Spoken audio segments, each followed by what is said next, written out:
There is an awful lot of deaths through suicide when somebody retires and they don't go documented. There is a deep sense of loyalty and brotherhood that I do think has a major effect on the psyche of an officer retiring.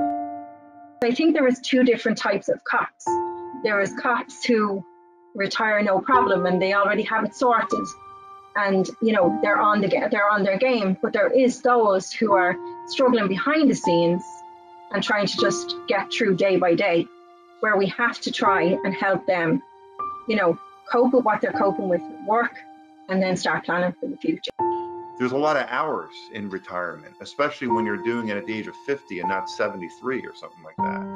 And yeah. I think through that and having somebody or a network of people to help you think through it, and hey, what have you guys done, and how do you spend your time now, and where are you guys working, and so on, would be very valuable. Because we do want them to do well.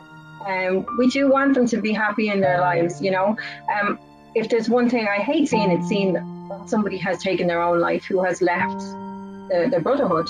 They feel that they have no purpose anymore.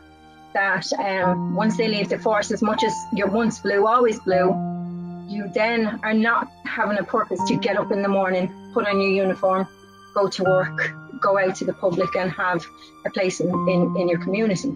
You're just another person. So somebody retires and they're not sure what they're going to do. They haven't thought through this yet. There's been no support structure. And it's good that they're going to the golf outings and seeing their friends and so on. But that tends to fizzle away before they get on their feet. And that's where, danger happens.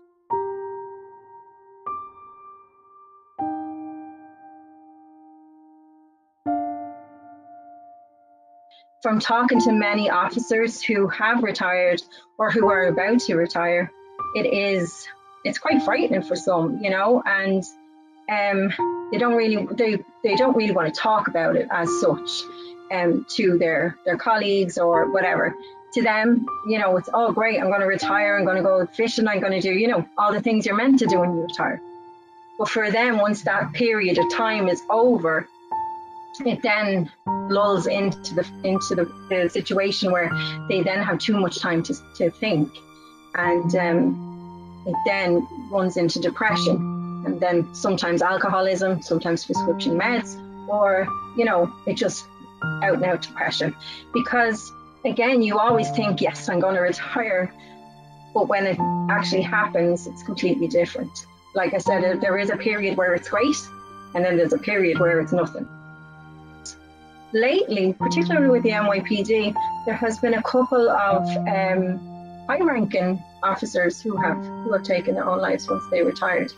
So, if they're feeling it, then something has to be done about it. This is something that isn't discussed enough, and it needs to be put out in the limelight, which is why we're having this conversation today. I think it needs to happen, and it needs to happen fairly soon, because it's just getting worse.